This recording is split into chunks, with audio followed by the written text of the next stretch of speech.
네, 성경 이야기는 창조, 타락, 구속, 새 창조로 이어지는 아주 큰 이야기입니다.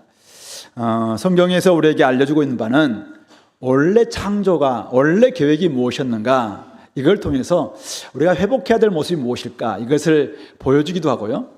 또 우리가 도대체 왜 이 세상이 이렇게 잘못되었을까, 바른 진단을 통해서 그럼 어떻게 해야 될 것인가, 이것을 알려주는 것이 성경 이야기인 것 같습니다. 그런 점에서 창세기 1장, 2장, 3장은 아주 중요합니다.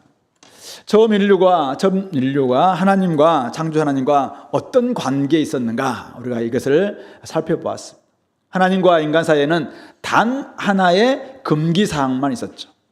우리 창세기 2장 16절 17절, 여호와 하나님이 그 사람에게 명하여 이르시되 동산 각종 나무의 열매는 네가 임의로 먹되 선악을 알게 하는 나무의 열매는 먹지 말라. 네가 먹는 날에는 반드시 죽으리라. 아담과 하와는 바로 하나님의 말씀 대신 뱀의 말 선택해서 그 금단의 열매를 따먹게 됩니다. 그 결과 어떤 일이 벌어집니까? 하나님 말씀대로 반드시 죽으리라, 그 운명이 찾아오게 된 것이죠. 죄를 짓기 전 인간은 하나님 보시기에 참 아름다운 존재였습니다. 시편 8편에서 노래하고 있는 것처럼 영화와 존귀로 관씌워진 그런 존재였습니다. 세상도 마찬가지였습니다. 세상도 참 아름답고 조화와 질서가 있었고 하나님 보시기에 심히 좋았다, 이렇게 평가할 수 있는, 감탄할 수 있는 그런 세상이었습니다. 모든 관계마다 평화가 깃들어 있었습니다. 그래서 영원한 안식이 복으로 주어졌죠. 동물에게도 사람들에게도 날 안식일에도 하나님이 복을 주셨다라는 것을 우리가 살펴보았습니다. 그러나 죄를 범한 후 모든 관계는 깨어집니다. 하나님께서 말씀하셨던 반드시 죽으리라, 그 죽음의 그림자가 드리워지기 시작합니다. 오늘 본문은 하나님께서 말씀하셨던 반드시 죽으리라, 그 말씀 그대로 어떻게 관계가 깨어질 것인가, 어떻게 지고 있는가, 이것을 우리가 한번 보여주시고요. 그런 가운데서 깨어진 세상, 단절되고 왜곡되어 있는 세상, 타락한 인간을 하나님은 그러면 내팽개 주셨는가? 그렇지 않고 어떻게 하나님께서 다가가셔서 그들에게 세심한 사랑과 또 보살핌을 해주셨는가, 그런 부분들을 살펴보면서 오늘 우리에게 찾아오신 그 구속의 은혜가 어떤 의미가 있는가, 이것들도 한번 돌아보면 좋겠고, 아직도 이 구속의 은혜를 깨닫지 못하고 살아가는 반드시 죽을 수밖에 없는 인간, 죽음의 길로 걸어가고 있는 인간들을 우리가 어떻게 도와줄 수 있을 것인가, 이것을 한번 결단하는, 돌아보는 그런 시간 됐으면 좋겠습니다. 8절부터 19절까지는 깨어진 세상에 대한 진단입니다. 자, 그들은 동산에 거니시는 여호와 하나님의 소리를 듣고 여호와 하나님의 낯을 피하여 동산 나무에 숨습니다. 죄를 범한 이후에 그들은 숨습니다. 하나님은 아담을 부르시면서 그에게 네가 어디 있느냐, 이렇게 물으시죠. 이때 그러면 제가 어디에 있습니다, 이렇게 이야기해야 되는데 아담은 뭐라고 합니까? 내가 동산에서 하나님의 소리를 듣고 내가 벗었으므로 두려워하여 숨었나이다. 숨은 이유에 대해서 이야기합니다. 하나님 앞에 자기를 온전히 드러내지 못하고 네가 어디 있느냐 이렇게 물으면은 제가 어디 있습니다라고 이야기하면서 제가 이렇게 잘못했습니다 뭐 하면 될 텐데, 동산에서 하나님의 소리를 듣고 벗었으므로 두려워하여 숨었다, 이렇게 고백합니다. 하나님 말씀 앞에서 두려움이 생긴 것이죠. 하나님 관계가 지금 멀어지고 있다는 것을 보여주고 있는 모습입니다. 죄책감으로 인한 두려움이 엄습하니까 하나님 소리를 듣고도 숨고, 낯을 피해서 숨고, 말씀 앞에서도 참 묻고 있는데 그 물음에 대해서 제대로 대답하지 못한 채 그냥 자기의 지금 현실을 감추고, 이런 모습들을 보여주고 있는 것이죠. 하나님은 다시 질문합니다. 누가 너의 벗었음을 네게 알렸느냐? 내가 네게 먹지 말라 명한 그 나무 열매를 네가 먹었느냐? 그렇게 하면은 제가 먹었습니다. 제가 참 하나님이 명령하신 명령 제가 잘 받았는데 제 아내에게도 그 먹지 말라고 이야기를 했어야 되고 주려 할 때 제가 그걸 막았어야 되는데 제가 잘못했습니다, 이렇게 대답하는 게 순리죠. 근데 오늘 뭐라고 대답합니까? 하나님이 주셔서 나와 함께 있게 한 여자 그가 그 나무 열매를 내게 주므로 내가 먹었나이다. 하나님의 관계가 지금 하나님 탓하고 있는 것이죠. 하나님이 저한테 그 여자 줘가지고 괜히 저한테 줘서 그 여자가 저한테 뭐 먹게 하니까 제가 어쩔 수 없이 먹었습니다. 하나님을 탓하면서 하나님께 책임을 전가할 뿐만 아니라 또 여자에게 책임을 전가하고 있습니다. 관계가 점점 멀어지고 있고, 그렇게 친밀했던 관계, 이는 내 뼈 중에 뼈요 살 중에 살이다라고 고백했고, 두 사람이 진짜 서로 연합하여 한 몸을 이루었던 그러한 모습은 온데간데 없고 서로 탓하는 모습을 보여주고 있는 것이죠. 하나님께서 여자에게도 회개할 기회를 주시면서 질문합니다. 질문한다는 것은 참 중요한 부분인데요, 대답할 기회죠. 회개할 기회를 지금 제공하는 겁니다. 네가 어찌하여 이렇게 했느냐 이렇게 질문합니다. 이때 여자도 동일하게 이렇게 대답하고 있습니다. 뱀이 나를 꿰므로 내가 먹었나이다. 여전히 뱀에게 책임을 전가합니다. 물론 뱀이 꿰은 거는 맞아요. 그런데 뱀이 꿰었을 때 어떻게 합니까? 하나님의 말씀을 그가 감하기도 하고 약화시키기도 하고 하나님의 말씀에 추가시키기도 하고, 그러면서 그가 나무를 봤을 때 먹음직도 하고 보암직도 하고 지혜롭게 할 만큼 탐스럽기도 한 나무니까 그가 본인이 먹은 거죠. 그런데 뱀이 꿰니까 제가 어쩔 수 없이 상황 어쩔 수 없었고 그 나쁜 놈 때문에 제가 어쩔 수 없이 그랬습니다. 이렇게 막 책임을 남에게 돌리는 이 죄된 모습입니다. 여호와 하나님께서는 뱀에게 저주를 선언합니다. 사실은 오늘 아담과 하와에게 바로 저주를 선언하진 않는데 뱀에게는 저주를 선언하시죠. 14절입니다. 여호와 하나님이 뱀에게 이르시되 네가 이렇게 하였으니 네가 모든 가축과 들의 모든 짐승보다 더욱 저주를 받아. 그러니까 결국은 이 죄로 말미암아 모든 동식물도 지금 저주를 받는다라는 것을 알 수 있겠죠. 근데 이 뱀은 더욱 저주를 받게 되고, 그래서 배로 다니고 살아있는 동안 흙을 먹을지니라. 흙을 먹는다는 것은 가장 비참한 처지에 이른다라는 상징적인 표현이라고 이야기해요.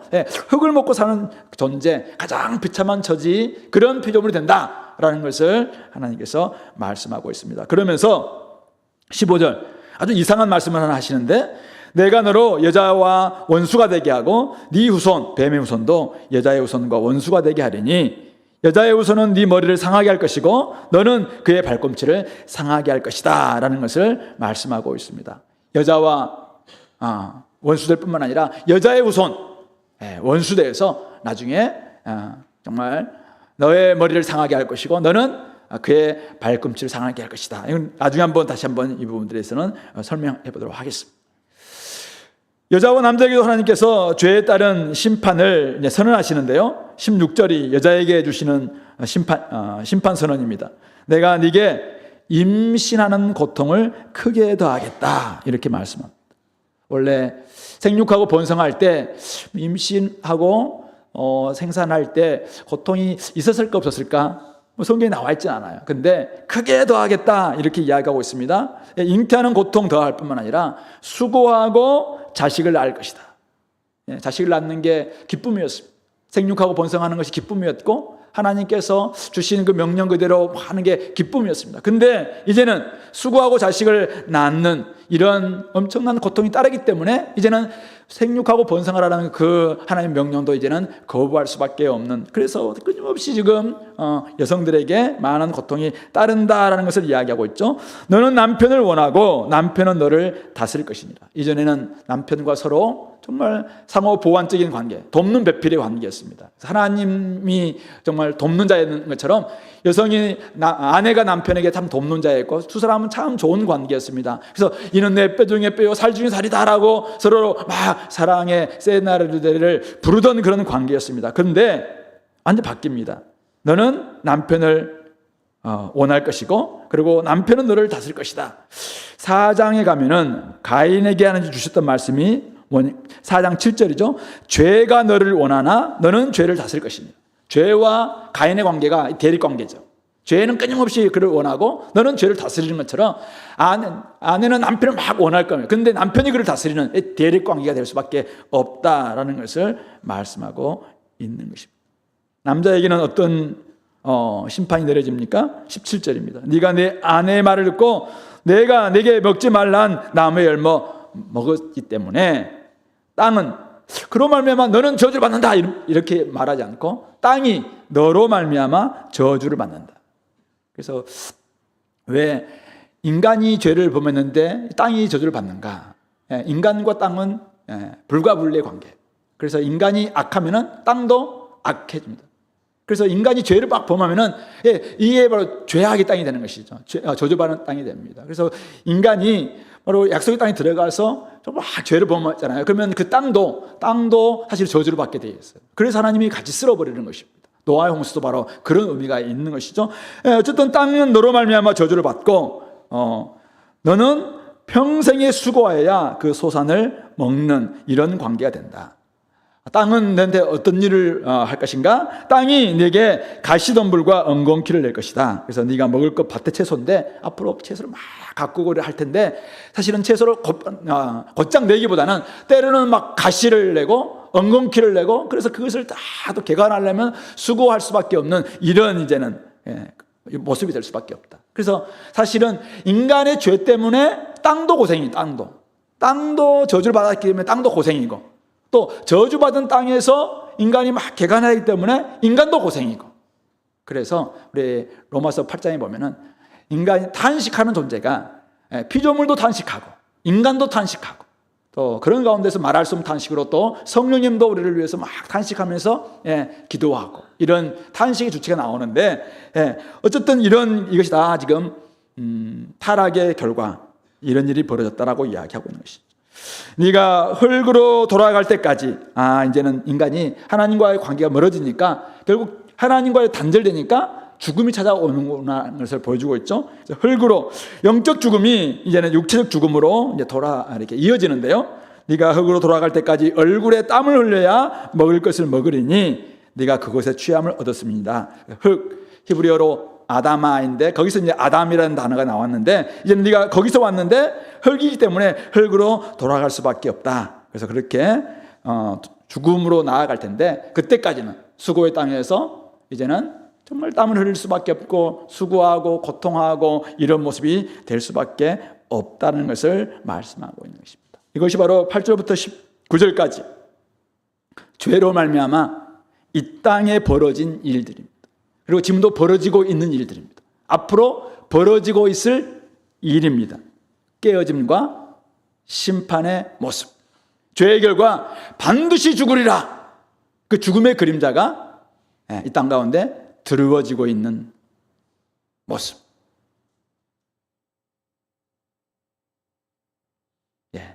이게 지금 깨어진 세상의 모습입니다. 하나님과 인간의 관계가 깨졌습니다. 그 결과 인간과 인간의 관계, 인간과 자연의 관계, 또 자신과 자신의 관계도 깨어졌습니다. 그 결과 어떤 일이 벌어집니까? 로마서 1장에 나와 있는 것처럼 하나님을 경배하는 대신 하나님을 욕합니다. 하나님을 탓하죠. 하나님을 배신합니다. 하나님을 배반합니다. 그리고 하나님 대신 온갖 우상을 숭배하기 시작합니다.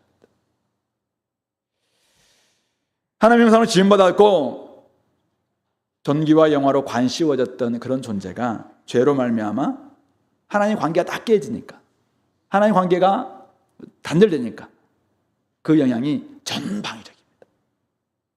동서남북 다 지금 흘러갑니다. 그리고 전 영역에까지 미치게 되죠. 전적인 타락이 모든 사람이 죄를 범하였으면 하나님의 영광에 이르지 못하는 그런 상태가 되니까 결국은 그 영향이 미치지 않은 데가 없습니다. 여러분들의 지정의, 여러분들이 지금 하고 있는 모든 삶의 영역, 저기는 깨끗할 것이다. 가보세요. 여러분들 딱 가는 순간 더러집니다. 저기는 깨끗할 것이다. 사람들이 머무는 순간 더러질 수밖에 없습니다. 사랑하던 사이, 하나님으로부터 회복되지 않는 그 관계는 사랑하던 사이 금방 멀어집니다. 왜 그 수많은 사람들이 사랑해서 결혼하고 막 그렇게 했는데 지금 헤어지고 깨어지고 난리 구슬칩니까? 죄의 결과입니다. 서로 미워하고 밀어내고 갈등하는 관계로 변했습니다. 사장에 가면은 형제까지 죽이는 관계. 나중에는 라멕의 노래를 보면은 우리가 여름 수련회 때 봤습니다만은 막 자기가 죽였던 것만 자랑하는 이런 관계로 변했습니다. 죄로 말미암아 인간이 영적으로 죽은 결과, 하나님과 멀어진 결과 어떤 일이 벌어졌다고요? 하나님 형상 잃었습니다. 그러니까 하나님 형상대로 이 땅 가운데서 청지기 역할을 해야 되고, 이 땅에서 왕 노릇, 하나님 대신해서 이 땅을 잘 다스리는, 조화롭게 다스리고 정말 하나님을 더 아름다운 세상으로 만들어가야 될 인간이 형상을 잃으니까 어떻게 해요? 하나님처럼 되고 싶은 이 욕망만이 가득 차니까 세상을 완전히 죽음으로 만들어가고 있는 것입니다. 에베소서 2장에서는 우리가 새 부류를 따른다고 이야기하잖아요. 우리가 죄와 허물로 죽은 결과 세상 풍조를 따르고 공중의 고세 잡은 자를 따르고 자기 마음에 원하는 대로, 육체가 원하는 대로 따라가는, 이렇게 따라가는 존재. 그래서 결국은 나중에 다 진노의 자식과 같은 그런 존재가 될 수밖에 없다라고 말씀하고 있는 것입니다. 죄의 종이 되니까 죄가 시키는 대로 그냥 삽니다. 죄가 시키는 살다가 불의를 저지르고 불법 저지르다가 반드시 죽는 존재. 이게 현실에 대한 진단, 인간에 대한 진단입니다. 성경적 진단은 선악설이냐 성선설이냐 이야기를 논의를 해온들, 오늘 우리가 창세기 3장에서 우리에게 알려주고 있는 성경의 진단은 무엇입니까? 인간, 세상, 무엇인가? 이 세대, 이 세상 여러분들 어떻게 진단하겠습니까? 어떻게 고치면 좋겠습니까? 학교에서 여러분들 진단할 텐데 어떻게 진단하겠습니까? 요즘 AI도 발전됐고 기술 정보통신도 대단하게 발고 기술혁명을 일으켜서 지금 아주 좋은 세상이 되었죠. 19세기 한때도 우리 기독교에도 그런 세상이 온다고 이야기했어요. 야, 기술 문명이 발달하니까 점점 천년왕국이 다가오네. 그래서 후천년설이 막 도래했습니다. 야, 그래서 진짜 천년왕국이 이루어져서 마지막 때 이제 딱 주님이 오신다, 이런 주장이 있었어요. 근데 그게 1차 세계대전, 2차 세계대전을 통해서 싸그리 사라졌죠. 인간은 이런 존재구나. 그 엄청난 기술을 가지고 사람을 죽이고 사람을 살상하고 자기밖에 모르는 그런 존재가 될 수밖에 없구나, 처절하게 느끼면서 이제는 신 앞에 다시 한번 우리가 솔직히 나아가보자, 신정통주의라고 그때 하나님 앞에 나아가는 존재가, 그런 신학이 이제 도래하게 되는 것이죠. 어쨌든 중요한 것은 이거죠. 우리는 지금 고난의 바다를 항해하는 존재와 같다라고 말하고 있는 것입니다. 가만 놔두면 모두 다 반드시 죽음으로 가는, 모두 다 죽는 존재입니다. 눈먼 사람들의 도시, 눈이 멀기 때문에 치고받고 결국 사도가 나중에는 다 죽어가는, 다 황폐해져가는, 열심히 살아가지만 열심히 살아가죠. 근데 죽음으로 치닫고 막 치고받고 이거밖에 없는. 왜요? 관계가 깨지니까. 하나님과 관계 깨지니까 하나님 말씀대로 반드시 죽으리라. 그 말씀이 지금 그림자가 지금 드려지고 있기 때문에 이런 일이 벌어진다는 것입니다. 원래 아름다움, 원래 조화, 원래 질서 다 사라지고 좀 왜곡될 수밖에 없는, 다툼과 갈등이 왜 상존하고 있는가? 왜 오늘날에도 우리 공동체 안에, 또 우리 주변 안에 이렇게 자꾸 다투고 싸우고 전쟁이 일어나고, 저 왜 그런가 알죠? 왜 그런가? 왜 저 가자지구에 저에서는 지금도 저런 일이 벌어지고 있고, 왜 네타냐후는 저 하마스와 저렇게 하고 있고, 왜 저기 시진핑과 또 대만 해협에서는 그렇게 여전히 있고, 왜 저기 우크라이나와 푸틴과에서는 또 저런 일이 벌어지고 있고, 누군가 우리 이야기하더라고요. 우리 하박국 3장을 보니까 패러디하면서 우리 북한과 러시아가 어떻게 해서 우리가 좀 심판 받고, 그래서 우리가 혹시 나중에 이런 일이 벌어지는 것은 혹시 아닌가? 진짜 저 북한의 뚱땡이 김정은 그 11살밖에 안 되는 김주영 걔한테 지금 또 막 하고 있는, 도대체 그게 좀 정신이 있나요? 그 정신 없는, 정신도 없고 제대로 알지도 못하는. 근데 이 나라의 대통령이나 이 나라의 지금 하는 사람들도 좀 비슷한 생각을 하고 있는 것 같아요. 어쨌든 전쟁을 하고 싶어도 안달이 난 사람들처럼 이야기를 했다는. 도대체 왜 이렇게 하는지 모르겠는데 어쨌든 이런 모습들이 곳곳에 상존한다는 거예요. 왜? 다 함께 죽는 거예요.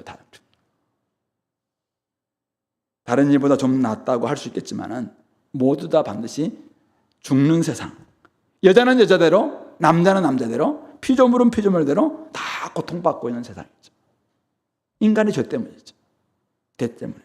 이게 타락한 세상, 타락한 인간에 대한 성경의 진단인 것입니다. 근데 이것으로 이제 땡치고 하나님께서는 난 모르겠다, 너희들 책임져라 하고 다 가셨으면은 이 땅에는 진짜 소망이 없겠죠. 자, 그런데 하나님께서 이런 세상을 이렇게 될 것이다라는 것을 지금 세상은 잘 보여주고 있습니다. 여러분들이 성경뿐만 아니라 여러분들 현상학 공부를 좀 하시면 현상을 다 한번 조사 한번 해보세요. 세상이 어떻게 좀 흘러가고 있는지. 저렇게 아름다운 세상 뒤에 그렇게 온갖 추잡한 일들이 벌어지고 있는 그 현상들을 보시면은 세상이 어떻게 가고 있는지 알 수 있지 않겠습니까? 가만히 두면 다 죽는 거예요. 이러다 다 죽어. 다 죽을 겁니다. 다 죽을 수밖에 없어요. 근데 하나님이 이런 세상에 대안을 가지고 찾아오십니다. 그것이 바로 오늘 3장의 몇 가지 그림자처럼 예표로 오늘 우리에게 좀 보여주고 있는 장면입니다. 자, 첫 번째, 타락한 인간에 대한 하나님의 손길을 보여주는 그림자, 바로 15절 말씀입니다. 15절 말씀 다시 한번 읽어볼까요? 내가 너로 여자와 원수가 되게 하고 내 후손도 여자의 후손과 원수가 되게 하리니 여자의 후손은 내 머리를 상하게 할 것이요 너는 그의 발꿈치를 상하게 할 것이니라 하시고, 여자의 후손으로 태어날 예수 그리스도에 대한 최초의 예언, 그래서 이것을 원시복음 또는 구약의 복음 이렇게 이야기합니다. 신약의 복음을 가장 잘 요약한 구절이 어딘가 아시죠? 어디예요? 요한복음 3장 16절. 신약의 복음 중에 복음을 한 구절 해라 그러면 요한복음 3장 16절 돼요. 근데 구약에서 복음을 딱 이야기하는 가장 좀 중요한 구절이 뭘까라고 할 때 창세기 3장 15절을 이렇게 제시하면 됩니다. 여자의 후손으로 오신 예수님이 십자가에서 옛 뱀, 곧 사탄의 머리를 상하게 할 것이다 라는 말씀입니다.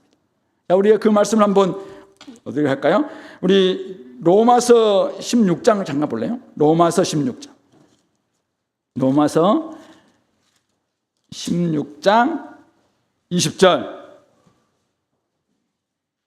262페이지. 평강의 하나님께서 속히 사탄을 너희 발 아래서 상하게 하시리라. 우리 주 예수의 은혜가 너희에게 있을지어다. 이렇게 말씀합니다. 한 구절 더 보겠습니다. 요한계시록 20장.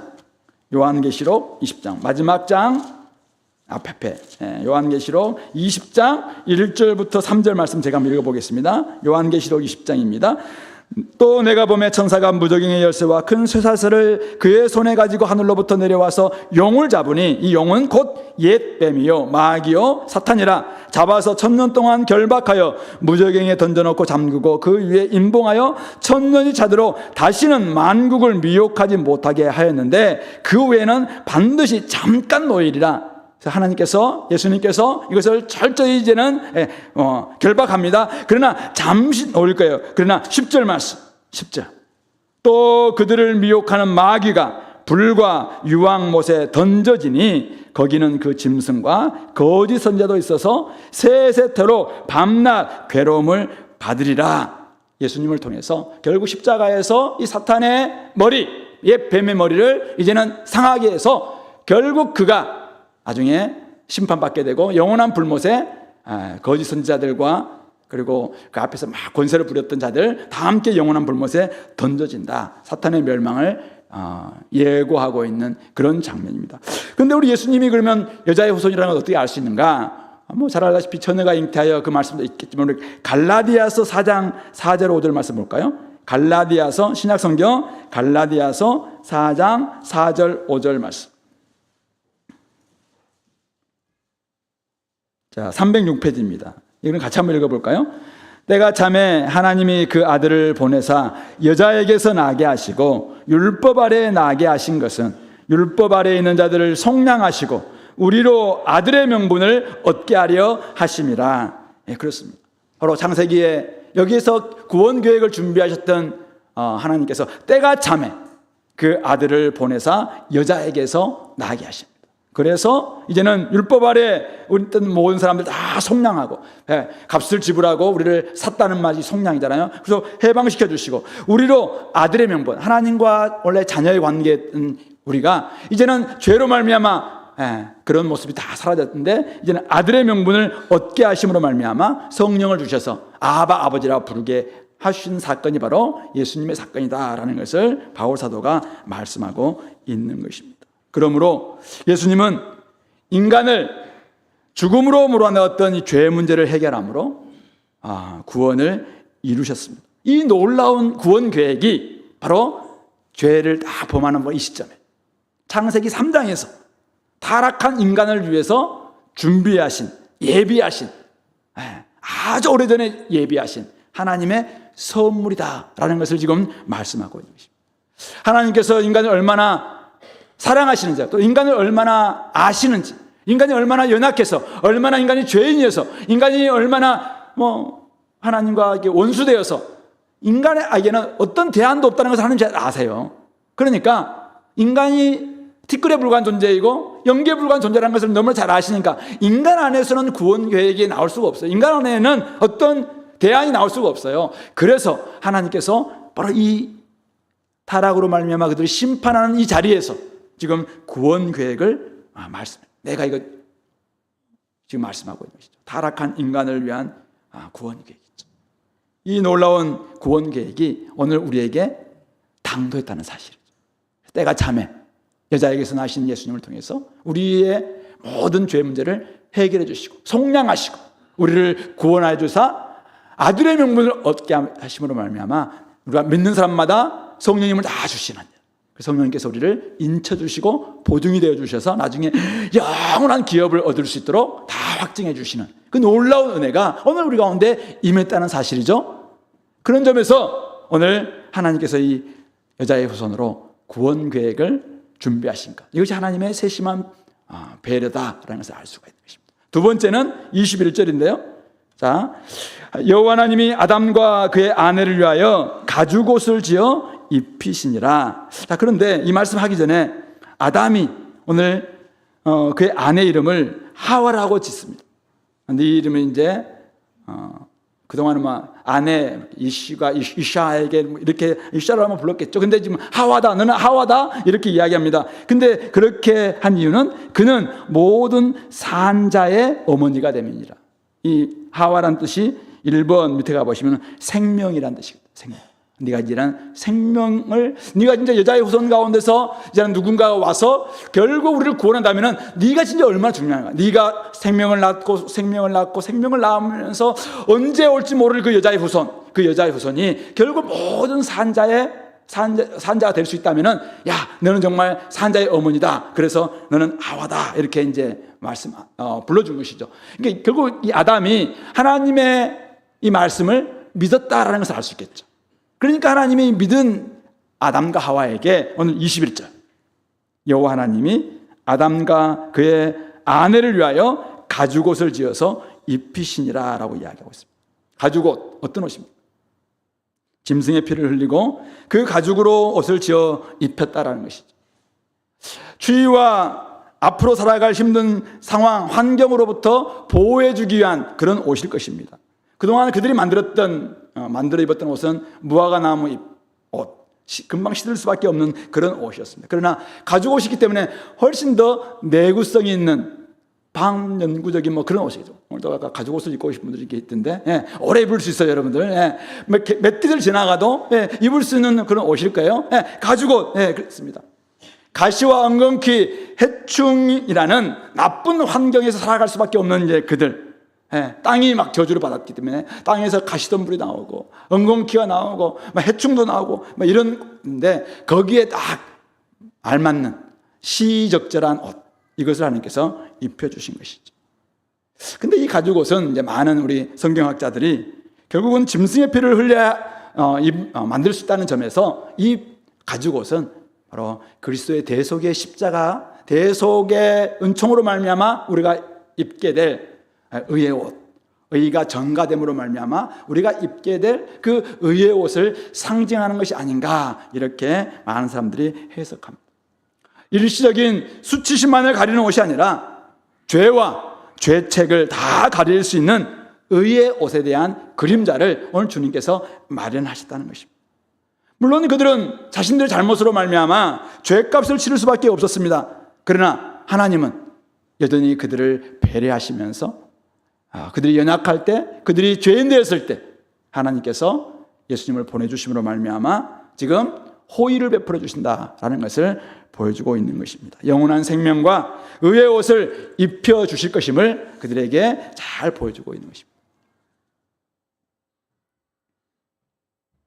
하나님을 떠나서 혹시 방황하시는 분들 계십니까? 한 주 동안 너무 힘들어서 교회 와서 좀 자야 되겠다 하신 분들은 주무셔도 괜찮아요. 괜찮아요. 주님께서 마련해 주신 보금자리, 잠자리니까 잘 주무시기 바랍니다. 잘 주무셔도 괜찮아요. 하나님은 늘 우리에게 따뜻한 보금자를 주시기도 하고, 죄를 지어도 괜찮아요. 죄를 지어도 하나님은 늘 보금자리도 주시고 일자리도 주시고, 하나님 우리에게 보호자도 주십니다. 죄인이라고 안 주시는 게 아니에요. 죄인과 의인에게 다, 선인과 악인에게 비를 주시고 햇빛을 주시는 분이 우리 하나님이세요. 그래서 지금 오늘 죄인들이잖아요. 이들은 죄를 지어서 지금 내보내면서 가죽을 입혀주시는 것이죠. 죄에 대한 공의로운 판단은 죽음이거든요. 그런데 죽을 수밖에 없는 그들에게 죽음에 대한 지금 곧 죽을 거예요. 언젠간 죽어요. 이제요. 근데 그들에게 살 길을 좀 예배해 주시면서 가죽옷을 입혀주시는 것이죠. 여전히 인내하시면서 가죽옷을 입혀주시는 우리 주님, 그 하나님의 마음을 알고 하나님께서 이제 우리에게 이것을 예배해 주셨구나 믿는다면은, 우리 룻이 여호와의 날개 아래 보호받으러 들어왔을 때 누구의 옷자락으로? 보아스의 옷자락으로 다 덮어주잖아요.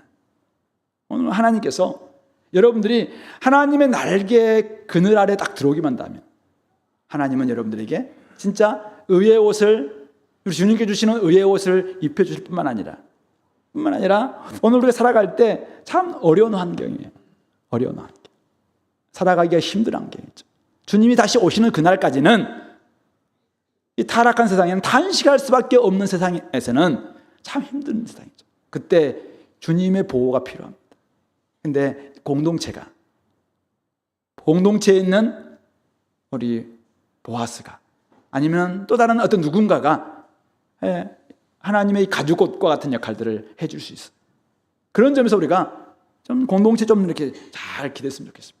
힘들어하면서 왜 나만 이렇게 수고해야 돼 하는 우리 울부짖는 소리가 우리 옆에 들립니까? 하나님이 여러분들에게 오늘, 야 누구야, 저 자매가 좀 울부짖고 있잖아, 네가 가서 좀 이렇게 좀 보호해주라, 이렇게 좀 하시는 거죠.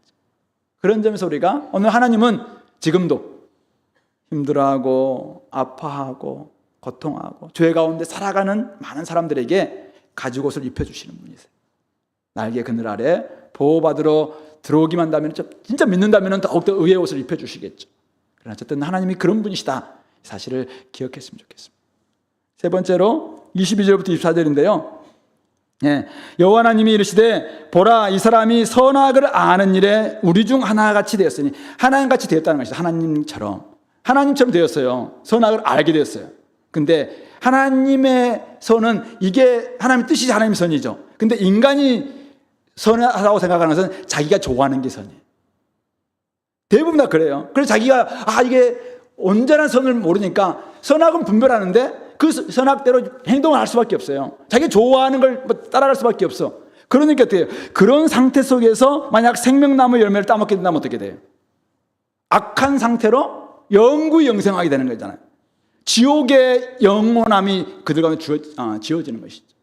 그러니까 그것을 막기 위해서 잘못된 구조 속에서 영혼이 간다. 그러니까 잘못된 구조가 만약 영속화된다. 이것만큼 불행한 일이 어디 있어요? 그게 완전 지금 엉망진창인데 이게 영원하다. 진짜 우리가 너무 고통인데 이게 뭐 영원하다. 지옥이죠, 지옥. 근데 그런 지옥을 하나님께서는 사실은 이들에게 제공할 수가 없어요. 그래서 어떻게 합니까? 그래서 23절, 여호와 하나님이 에덴 동산에 그들을 내보내십니다. 그래서 그노는 데는 땅을 갈게 하십니다. 뿐만 아니라 24절, 그 사람을 쫓아내시고, 아까 내보내시기도 하고 쫓아내시기도 하는데 안 가려고 했을까요? 그래서 하나님이 쫓아내시고, 야 나가야 돼, 너 나가야 돼, 여기 있으면 안 돼, 나가. 쫓아내시고, 그리고 에덴 동산 동쪽에, 에덴 동산 동쪽은 성전 문도 동쪽에 있거든요. 그래서 에덴 동산을 성전, 하나님께 거하던 바로 그곳, 성전이 있죠, 성전. 바로 그 동쪽에 그룹들, 체루빔이라는 이제 천사들이죠. 막 무서운 얼굴을 가지고 하나님의 어미하심을 딱 드러내는 천사들이 딱 지키고 있어요. 그리고 두루도는 불칼, 화영검을 딱 꽂으면서 여기는 도저히 출입하지 못하도록 생명나무의 길을 지키게 하고 계시는 것입니다. 생명나무의 길을 막으시는 것, 이게 지금 하나님의 세심한 배려죠.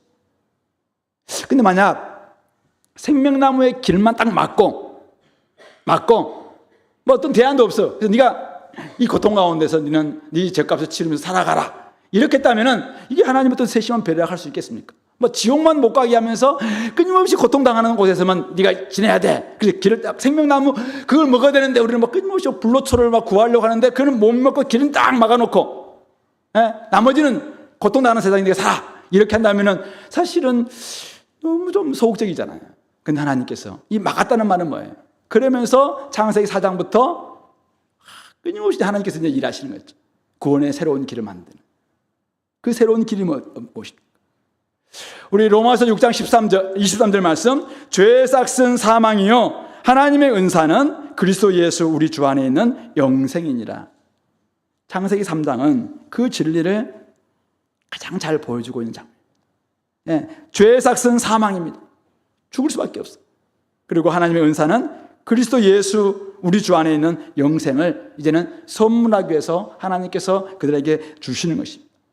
하나님은 인간이 영원한 죽음으로 가지 않도록 생명의 길을 막으셨습니다. 하나님 없이 영원히 사는 것 그 자체는 영원한 불행이고 영원한 지옥이기 때문에 그 길을 막으셨습니다. 그 길이 영속화되지 않도록 하나님께서는 그 길을 막으시고 그들을 에덴 동산에서 내보내셨습니다. 이게 하나님의 배려이자 손길인 이유는 그것으로 끝나지 않고 하나님이 길을 준비하셨기 때문이죠. 그 길이 누굽니까? 바로 예수님이시죠. 여자의 후손으로 오신 예수님이 이제는 공생애를 마치시고 이제는 6월절 전날 다락방에서 제자들에게 떡을 떼시고 발을 다 씻고 난 다음에 이야기를 합니다. 내가 이제는 내 아버지 집으로 간다. 근데 아버지 집에는 너희들이 다 거할 수 있을 만큼의 많은 방들이 다 있다. 그래서 내가 그곳에서 예배하고 다시 올 것이다. 이렇게 이야기를 합니다. 도대체 아버지 집에 어디로 옵니까? 도대체 그 길은 어떻게 갈 수 있습니까? 그 길이 어디입니까? 라고 제자들이 묻습니다. 그때 예수님이 뭐라고 합니까?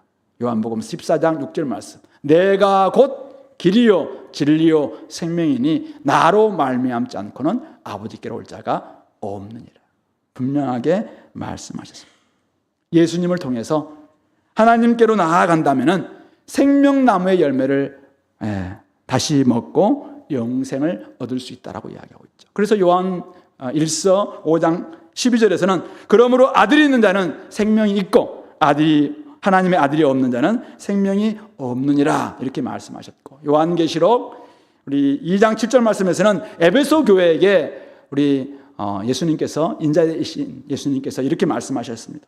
이기는 그에게는 내가 하나님의 낙원에 있는 생명나무의 열매를 주어 먹게 하리라. 예수님이 하나님의 마련하신 구원의 길이었던 것이죠. 생명나무의 길을 그들이 잘못된 선택으로 말미암아 영원한 지옥으로 영속화되는 것을 막기 위해서 그 길을 막았어요. 그런데 하나님이 새로운 길을 준비하셨습니다. 바로 예수 그리스도, 오직 진리와 생명과 길 되신 예수님을 통해서 이제는 영원한 생명나무 그 길로 나아가는 길을 열어주셨다라는 것을 말씀하고 있는 것이죠. 이것이 오늘 타락한 세상 가운데 오늘 주님께서 준비하시고 찾아오신 하나님의 대안인 것입니다. 잘못된 선택으로 말미암아 죄가 찾아왔습니다. 죄의 결과 죽음도 찾아왔습니다. 죽음의 그림자가 드리워져서 모든 관계는 깨어졌습니다. 이 세상도 깨어졌습니다. 일은 더 힘들어졌습니다. 왜 좀 이렇게 일이 힘들까? 죄 때문입니다. 일이 힘들었습니다. 자식을 키우는 것은 왜 이렇게 수고로울까? 왜 그래요? 죄 때문에 그렇습니다. 죄의 영향 때문에 그것이 지금 왔습니다. 기쁨보다는 고통이 훨씬 더 많아졌습니다. 자, 그런데 그런 타락한 세상 가운데, 타락한 인간 가운데 하나님께서도 찾아오셨습니다.